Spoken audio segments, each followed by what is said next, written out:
Bonjour à toutes et à tous et ravi de vous retrouver donc pour ce troisième numéro des GM Tips qui va conclure donc le triptyque consacré à la préparation de nos parties de jeux de rôle.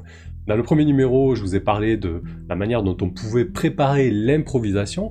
Dans le second numéro, on a discuté des horloges à la manière des jeux propulsés par l'apocalypse qui permettent de mener une partie de manière beaucoup plus synthétique pour jouer, pour voir ce qui va se passer en fait, pas tout à fait sur des rails. Et là donc on va discuter de la manière dont on peut préparer une partie plus soutenu sur la base d'une campagne ou d'un scénario écrit.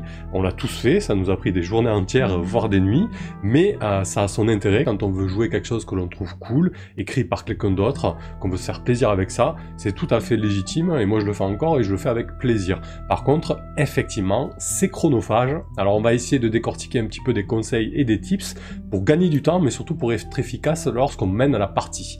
Avant de commencer cette vidéo, je tiens à te rappeler les fondamentaux. Si tu n'es pas abonné à la chaîne, je t'invite à le faire, à cliquer sur le bouton privé à cet effet, ainsi que la cloche si tu veux recevoir les notifications de nouvelles vidéos et de live. Si tu veux soutenir la chaîne via les réseaux, n'oublie pas que tu peux partager, aimer et commenter la présente vidéo, la diffuser sur Twitter, Facebook ou Discord, comme tu le souhaites. Si tu veux soutenir la chaîne de manière plus pécuniaire, je t'invite à faire un tour sur le Tipeee de la chaîne, de faire un tip dès 1 euro, c'est déjà très très bien, ou alors de passer par PayPal et de faire un don libre, comme bon te semble. Allez, on y va.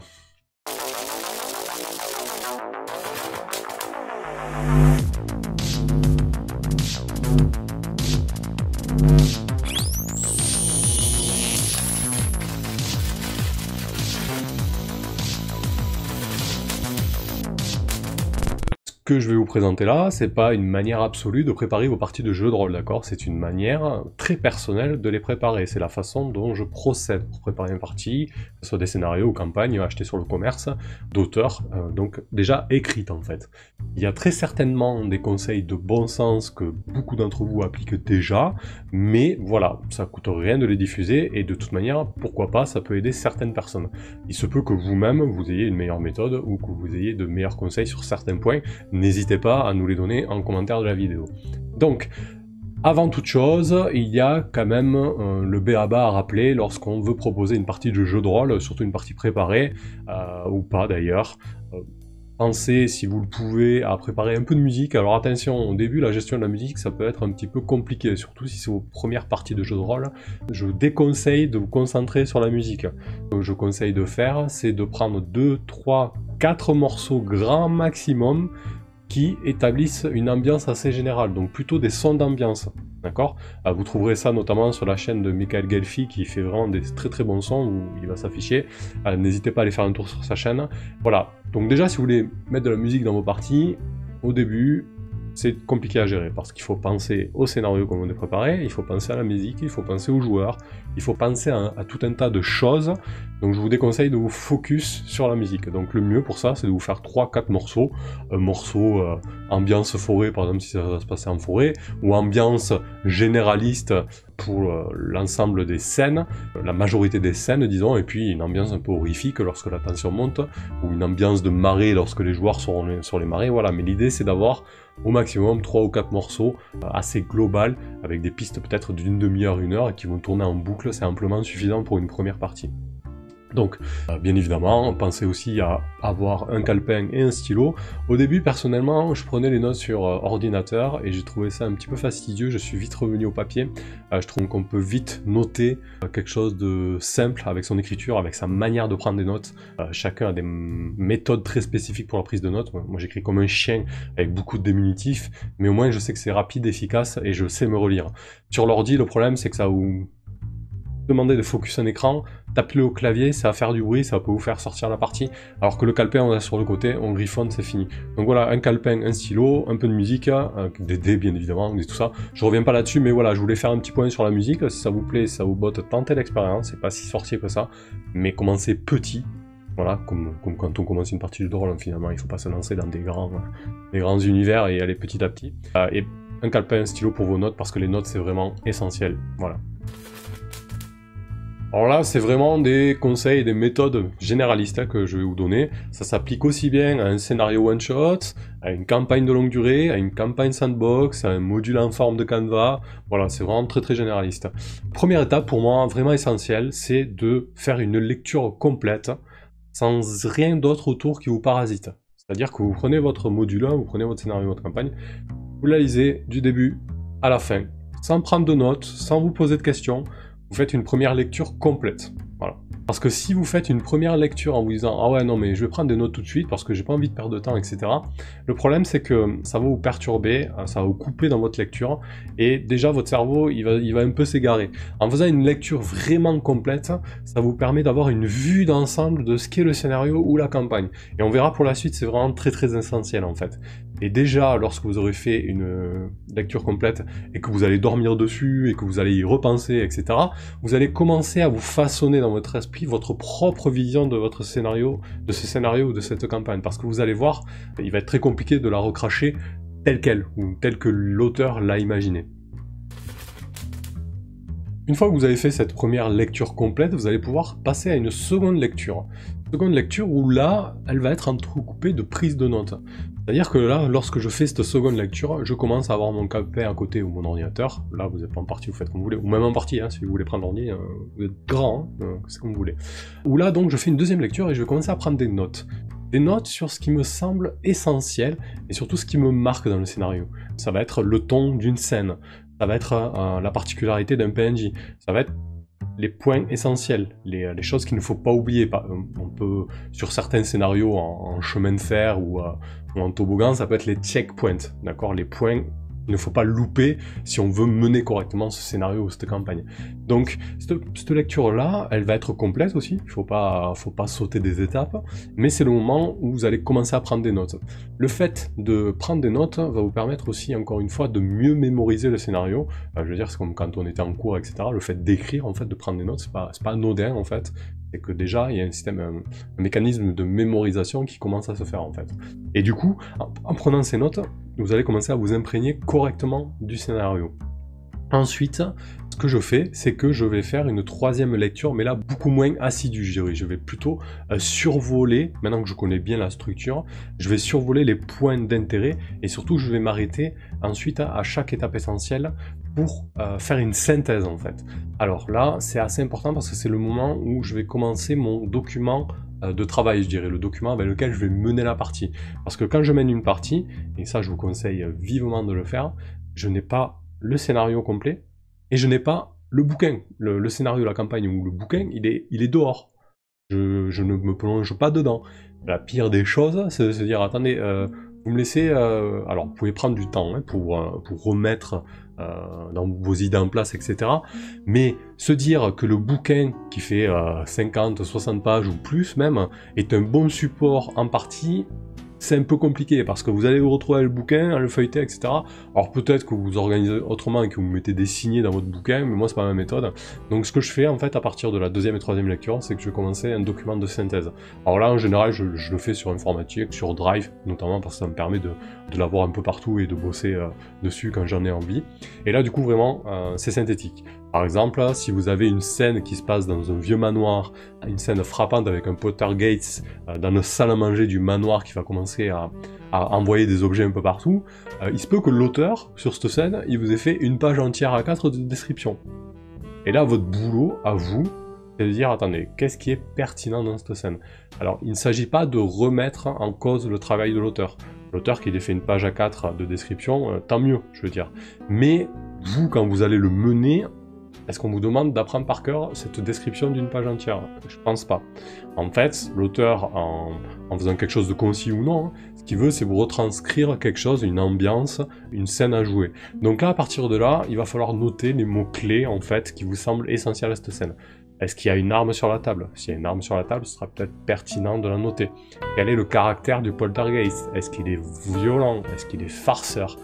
Vous n'allez pas mettre « Le poltergeist commence par faire tomber la cruche sur la cheminée, puis il renverse les chaises, puis... » Non, je pense que c'est beaucoup plus pertinent de dire « Bon, ben, le poltergeist est violent, il va commencer par renvoyer des objets à la tronche des joueurs, puis des choses de plus en plus lourdes et de manière de plus en plus violente. » Voilà, donc l'idée, en fait, c'est vraiment de faire une espèce d'entonnoir. Vous allez avoir beaucoup de mots, et après, petit à petit, réduire le nombre de mots. Pourquoi? Parce que quand vous allez plonger dans votre document de synthèse en partie, là oui, vous pouvez le faire, il faut pour moi, toujours pareil, il faut qu'en un regard, vous puissiez vous dire, ok, on est là, donc là, violent, à la tronche des PJ, et de plus en plus violent. Donc voilà, la scène c'est ça se passe dans le salon, ça monte crescendo, et c'est de manière violente. Elle aurait pu être d'une toute autre manière. Mais voilà, l'idée c'est vraiment de ne pas tout noter, parce que du coup, imaginez que vous n'ayez pas fait ce document de synthèse et que vous menez la partie avec le document original, vous tournez les pages, vous arrivez sur le pavé du salon, alors il y a quoi déjà, machin, tout ça. Voilà, ça peut être un petit peu dur de se lancer comme ça. Pourquoi les quelques mots de synthèse suffisent? Parce que déjà d'une, il faut se faire confiance, et de deux, vous avez fait une première lecture, puis une deuxième lecture, voire une troisième lecture. Alors moi je fais 3 lectures en général, mais vous pouvez déjà faire les synthèses lors de la seconde. Ce qui fait que vous avez déjà une idée de ce qu'est cette partie, de ce qu'est ce scénar en fait. Donc il n'y a pas de souci, vous allez pouvoir le retranscrire.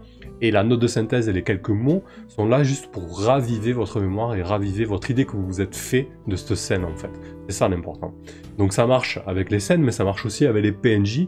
Très souvent, dans les scénarios ou campagnes du commerce, vous allez retrouver des stat blocks ou des descriptions biographiques très très importantes des PNJ. Là pareil, moi perso, je synthétise. Qu'est-ce qui est important pour ce PNJ? Est-ce qu'il faut reprendre toute sa biographie, ou alors dire que c'est un héritier sans dessous, ou que c'est un chevalier errant qui a commis une grave faute et qui veut expier ses péchés? Voilà, quelque chose pareil, de très synthétique, et ça vous permettra à vous de vous emparer très facilement de ce PNJ sans avoir à vous plonger dans le stat block ou dans la biographie très complète qu'on vous propose. Voilà. Après, il se peut aussi que vous prépariez des scénarios beaucoup plus épurés, beaucoup plus light, tant mieux, parce que ça vous demandera un travail de synthèse beaucoup moins important.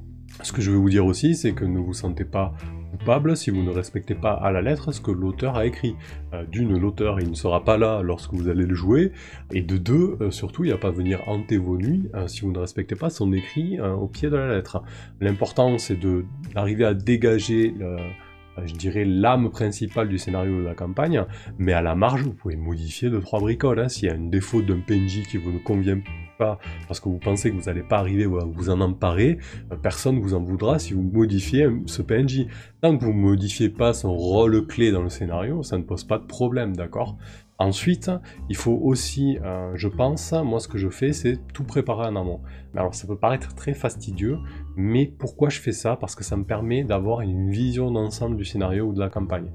Parce que du coup, si par exemple vous jouez un scénario plutôt long, on va dire une mini-campagne avec 4 ou 5 chapitres, et que vous préparez que le chapitre 1 en disant ouais, c'est bon, j'y vais, on y va, machin.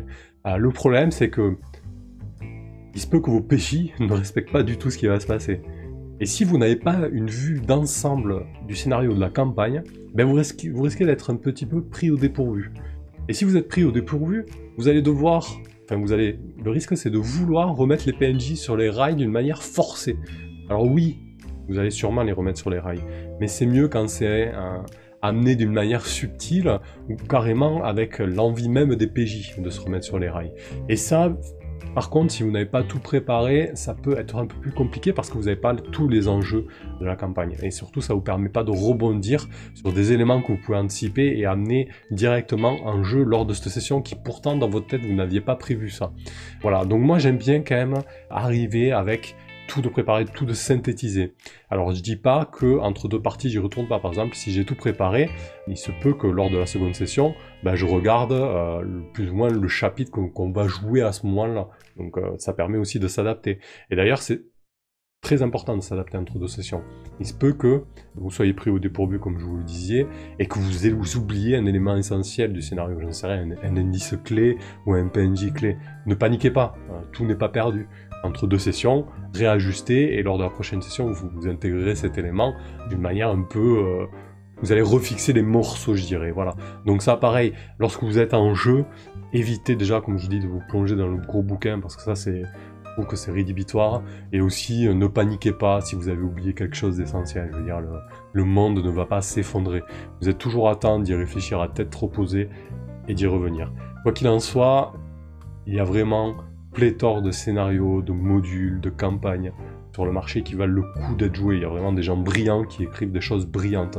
Donc ne partez pas avec l'idée que c'est beaucoup trop lourd et beaucoup trop long à préparer. Oui, ça demande de la lecture, oui, ça demande du travail, mais avec un peu de rigueur, on arrive à faire les choses plutôt bien, sans forcément avoir des milliards de notes et de post-it, etc. Il faut être un peu plus synthétique. Voilà, j'espère que ce troisième numéro de GM Tips t'a plu. Moi en tout cas, je me ferai beaucoup de plaisir à préparer donc et à tourner et à vous proposer ce triptyque de préparation. Le jeu de rôle est vraiment diversifié, il y a tout un tas de manières de jouer, de mener, de préparer. Ne vous faites pas embêter parce que vous jouez pas comme votre voisin ou que sais-je encore. Jouez, faites-vous plaisir, on ne va pas vous jeter la pierre si vous jouez sur l'improvisation ou si vous préparez vos scénarios. Et c'est ça le plus important. Voilà, pour les prochaines vidéos, il y aura bientôt un retour de partie, et ensuite je vais aussi continuer les GM Tips, parce que je trouve que finalement j'ai pas mal de choses à dire, et je vais essayer de vous parler de la manière de mener des jeux propulsés par l'apocalypse, et ensuite, ou avant, je sais pas dans quel ordre encore, la manière de jouer et de proposer des jeux OSR, donc Old School Renaissance, Old School Gameplay, ou Sword Dream. Voilà, à très bientôt sur la chaîne, et à bientôt sur les lives. Salut!